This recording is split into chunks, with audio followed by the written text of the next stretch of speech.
Over the past number of weeks, I've been sharing from the 6th chapter of John and looking at different aspects of Jesus and his words as he called himself the bread of life, and looking at different dimensions of that. And I want to really finish that up this morning and take one more look at some of the passages here, what we've read already this morning, but also looking at it in context of this chapter and some of the things that Jesus had said that we want to really observe and consider as we pause for a few moments this morning.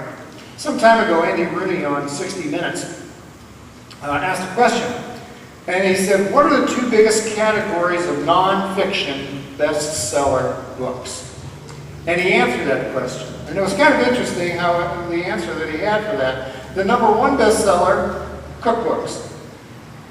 The number two bestseller, diet books. Isn't that something? Cookbooks and diet books. I love it.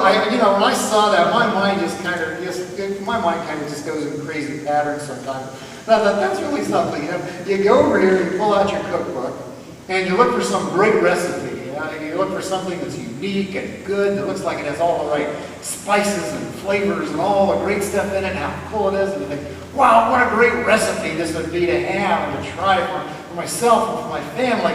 And then you look over here and you look at the diet book, and you start reading through it, and then it begins to tell you why all this stuff in this cookbook isn't good for you. So what do? All these ingredients and stuff, it just says, you shouldn't be eating this stuff. There's too much fat, there's too much this, you need to cut back on this and everything else.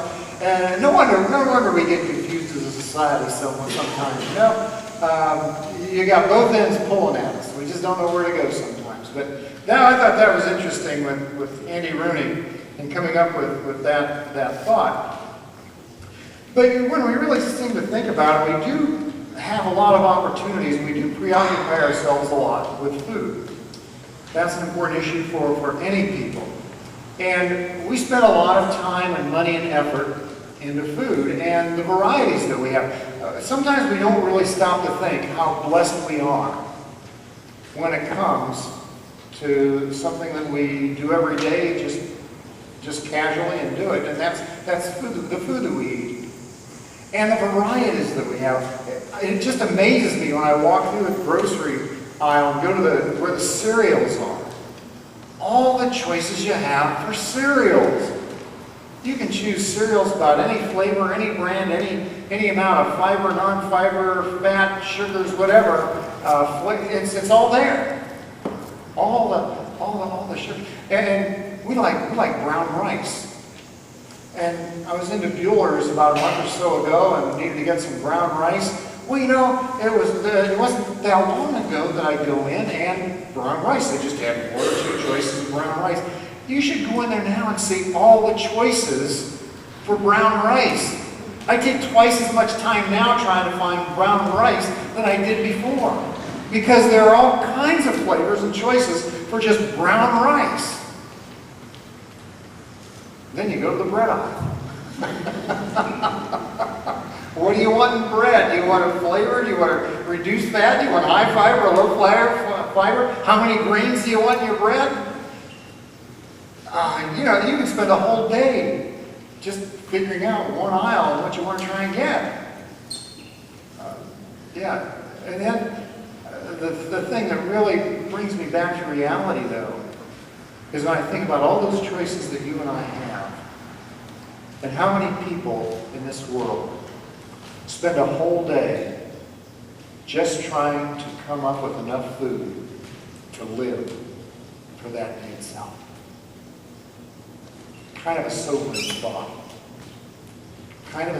thought. But that's the reality of it, and we're blessed. We're blessed. But either way, we become very conscious about what we eat.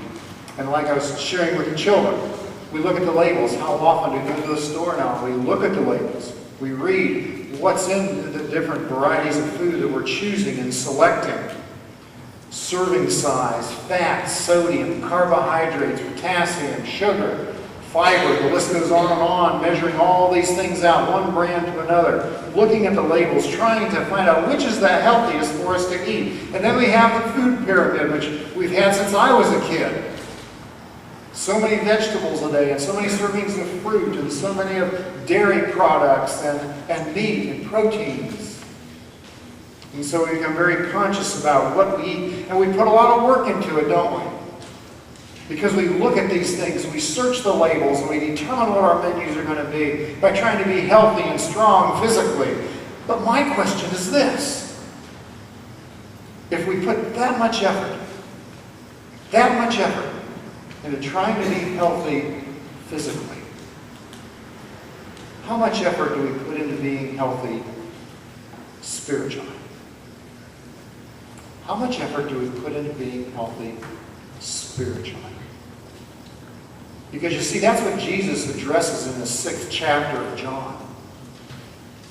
Not the physical health, but the spiritual health of life.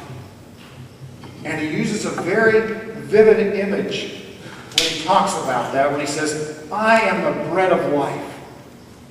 In me you find nutrition. And he gets very graphic. And of course, he's not literal, but he talks about being the bread of life. And he uses strong language. He calls on us to consume him, to ingest him, to devour him, to enable him to be a part of us. The physical food that we eat becomes a part of us as we eat it and die, and as it ingests into our body. And Jesus is saying, take me into your life and make that a part of who you are and what you're all about. He's talking about spiritual nourishment. He says, I'm the bread of life. Whoever comes to me will never be hungry. We read that. Whoever believes in me is never going to be thirsty. Because you see, he gives us the daily requirement we need for our lives spiritually. The daily requirements of love and grace and forgiveness and peace. All these things that these children were rattling off, one after another. He gives us that daily needed requirement to live our lives not just physically, but in wholeness and spiritually. And how important that is. And he said, all who see the Son and believe in him may have eternal life. And now raising them on the last day. Powerful, powerful words. Powerful words. But we have to decide to make that a part of our diet. Just like we read the labels. There are a lot of labels out there that are being offered to people today in this world to try and satisfy that spiritual need. And it's kind of like the food that we find. And that gets confusing, doesn't it?